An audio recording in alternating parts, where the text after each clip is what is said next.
திண்டுக்கல் மாவட்டம் பழனி பள்ளிவாசல் 23வது வார்டு அசாஸ் ராவுத்தர் சந்து பகுதியில் கடந்த சில மாதங்களுக்கு முன் வாக்காளர் பட்டியல் திருத்தத்தின் போது 30க்கும் மேற்பட்டோர் பெயர்கள் விடுபட்டு போனது. இதில் பலரும் திமுகவினர் என்பது குறிப்பிடத்தக்கது. இதையடுத்து அப்பகுதி மக்கள் தங்கள் பெயரை பட்டியலில் மீண்டும் சேர்க்க வேண்டும் என கூறி பல்வேறு போராட்டங்களில் ஈடுபட்டு வந்தனர். தற்போது திண்டுக்கல் பாராளுமன்ற தேர்தலில் திமுக சார்பில் கம்யூனிஸ்ட் கட்சியை சேர்ந்த சச்சிதானந்தம் வேட்பாளராக நிறுத்தப்பட்டுள்ளார். அவருக்காக அரிவாள் ஸ்டீல் நட்சத்திரம் சின்னத்தில் வாக்கு கேட்டு திமுகவினர் வார்டுகளில் பிரச்சாரம் செய்து வருகின்றனர். இந்நிலையில் 23வது வார்டு கவுன்சிலரும் நகர்மன்ற தலைவருமான உமா மகேஸ்வரி தலைமையில் ஏராளமான திமுகவினர் அசாஸ் ராவுத்தர் சந்து பகுதியில் வாக்கு சேகரித்த போது அங்கு வாக்காளர்கள் பட்டியலில் பெயர் விடுபட்ட பெண் வாக்காளர்கள் வந்து தாங்கள் வாக்களிக்க முடியாத நிலை குறித்து நகர்மன்ற தலைவர் உமா மகேஸ்வரியிடம் தீர்ப்பு கேட்டனர். அப்போது இரு தரப்பினருக்கும் இடையே கடும் வாக்குவாதம் ஏற்பட்டது. அப்போது நகர்மன்ற தலைவர் உமா மகேஸ்வரியுடன் வந்திருந்த அவரது மகள் எதிர்த்தரப்பில் ஒரு பெண்ணை தாக்கியுள்ளார். இதனால் பதிலுக்கு எதிர்த்தரப்பினர் தாக்க முயன்றபோது அவரை மீட்டு அங்கிருந்து வீட்டில் வைத்து அடைத்தனர். இதையடுத்து இரு தரப்பினருக்கும் இடையே கடும் வாக்குவாதம் ஏற்பட்டதை அடுத்து அங்கிருந்த திமுகவினர் அகன்றனர். சம்பவ இடத்திற்கு வந்த திமுக நகர செயலாளர் வேலுமணி, துணைத் தலைவர் சக்திவேல் ஆகியோர் அங்கிருந்த பெண்மணிகளிடம் சமரச பேச்சுவார்த்தையில் ஈடுபட்டனர். அப்போது அவர்கள் நகர்மன்ற தலைவர் உமா மகேஸ்வரி மன்னிப்பு கேட்காவிட்டால் தாங்கள் போராட்டத்தில் ஈடுபடப் போவதாக எச்சரிக்கை விடுத்துள்ளனர். இதனால் அப்பகுதியில் நீண்ட நேரம் பரபரப்பு நிலவியது. எங்களோட ஓட்டை பூரா நீக்கிட்டாங்க இந்த 2 மாசத்துக்கு முன்னாடி.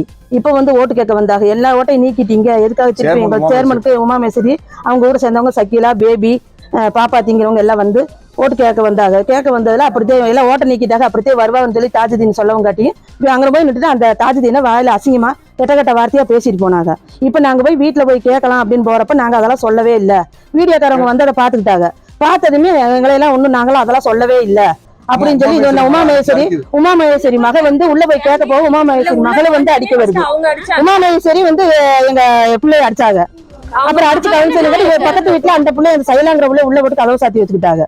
நாங்க எதுவுமே அடிக்கலாம் போல, எதுக்காக கேட்ட இப்படி கேட்டேன்னு கேட்க போனதுக்கு அவ்வளவு பிரச்சனை பண்ணாங்க.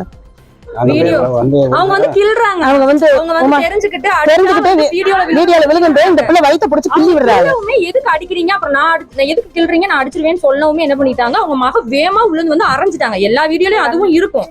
அரைச்சவங்கள பாருங்க, இந்த பிள்ளை கண்ணுல குத்திருச்சு. ஆக்சுவலா வந்து நம்ம அவங்க பேசிட்டு போனது தப்பு. நம்ம கேட்க போனதுக்கு அவங்க வந்து ப்ராப்பரா பதில் சொல்லியிருக்கணும். ஒரு கவுன்சிலரா இருந்துட்டு மேயரா இருந்துட்டு அவங்க இந்த அளவு இப்படி எல்லாம் ஒரு மக்கள்கிட்ட நடந்துக்குவாங்கன்னு யாருமே நினைச்சு பார்த்துக்க மாட்டாங்க. ஃபர்ஸ்ட் ஆஃப் ஆல் அவங்க வந்து இதுக்கெல்லாம் தகுதியே இல்ல. உங்க ஓட்டு கேட்டாலும் கேட்காட்டி இங்க இருக்க மக்கள் டிஎம்கே தான் போடுவாங்க. அவங்க இங்க வந்து ரொம்ப வரைக்கும் இந்த மாதிரி 2-3 டைம் ஜெயிச்சிருச்சு. எதுவுமே தெருவுக்காக செஞ்சதே இல்ல, வார்டுக்காக எதுவுமே செஞ்சது இல்ல. மதத்துக்குள்ள பிரச்சனை மதத்துக்குள்ள இருக்கிற மாதிரி அவங்க முஸ்லீம்களை சேர்த்துக்கிட்டு நம்ம இதை இது பண்ற மாதிரி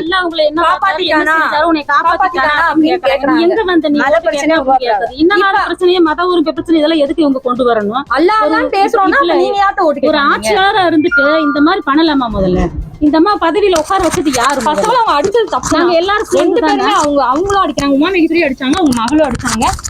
ஒரு கவுன்சிலரா இருந்துட்டு இவ்வளவு கீழ்த்தரமா நடந்துக்குவாங்க. ஃபேமிலியே அடிக்க வர்றாங்க அத்தனை பேர். அந்த வயசானவர் வந்து மன்னிப்பு கேக்குறாரு, இவரு உள்ள போய் கதை சாத்துறாங்க. மன்னிப்பு கேட்டாரு. ஆக்சுவலா அப்ப நீங்க கேட்காதீங்க, அடிச்சவங்களை கேட்க சொல்லுங்க. உங்க வயசுக்கு நீங்க மன்னிப்பு கேட்காதீங்க. நாங்க அதையும் சொல்லதான் செஞ்சோம்.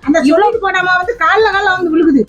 இல்லங்க, அவங்களுக்கு அடிக்கிற உரிமைய இல்ல. நான் என்ன சொல்றேன்னா, அடிக்கிற உரிமையை அவங்களுக்கு யாரு கொடுத்தது? ஓட்டு போடுற உரிமையை இல்லைன்னு ரத்து பண்றதுக்கு அவங்களுக்கு யாரு உரிமை கொடுத்தது? யாருன்னு மரியாதை இல்லாம கவுன்சிலர்கிட்ட இப்ப கேட்க வந்தவங்க கிட்ட இப்ப அண்ணன் வயசுக்கு மூத்தவர் அவர்கிட்ட நாங்கெல்லாம் எப்படி எல்லாரும் எப்படி பேசுறோம்? இப்படி பேசுது அந்த பொம்பளை. எவ்வளவு தைரியம் இருக்கு. அவங்க அசிங்கமான வார்த்தை பேசிட்டு போங்க. நாங்க இப்ப அங்க போனது எனக்கு வந்து 20 வருஷமா நான் ஓட்டு போட்டுட்டு இருந்தேன். பார்த்தா வந்து எனக்கு ஓட்டு இல்ல ரத்து பண்ணிட்டு எங்க குடும்பத்துக்கே ஓட்டு ரத்து பண்ணிட்டாங்க. சிபிஎஸ்சி டிரைவர் எங்க மாமனார் வந்து சிபிஎஸ்சி டிரைவர். எங்க மச்சான் அந்த வேலை கிடைச்சிருக்குது. பார்த்தா எங்க குடும்பத்துக்கு யாருக்குமே ஓட்டு இல்ல. இப்ப எங்க சார்ஜனா வந்து குடுங்க ஆதார் கார்டு எல்லாம் கொடுத்து இப்பதான் ஓட்டு இப்பதான் எங்க ஓகேவா இருக்கு. இன்னும் அந்த அம்மா வந்து நீங்க ஓட்டு போடுங்கட்டு ஒரு விசிறி ஒண்ணு கையில கொடுத்து நல்லபடியா போடுமா, நம்ம தான் ஜெயிக்கணும் அப்படின்னு வந்து பவரா பண்ணுச்சு. எங்களுக்கு அப்ப தெரியல. அப்புறம் பார்த்தா நம்ம எனக்கே ஓட்டு இல்ல, நீ எதுக்கு சொல்ற அப்படின்னு நாங்க கேட்ட போனதுக்கு தகவல் வார்த்தையா ரொம்ப இப்ப எனக்கு ஓட்டு இல்லை நினைப்பேன். எப்படி ஓட்டு போட முடியும்?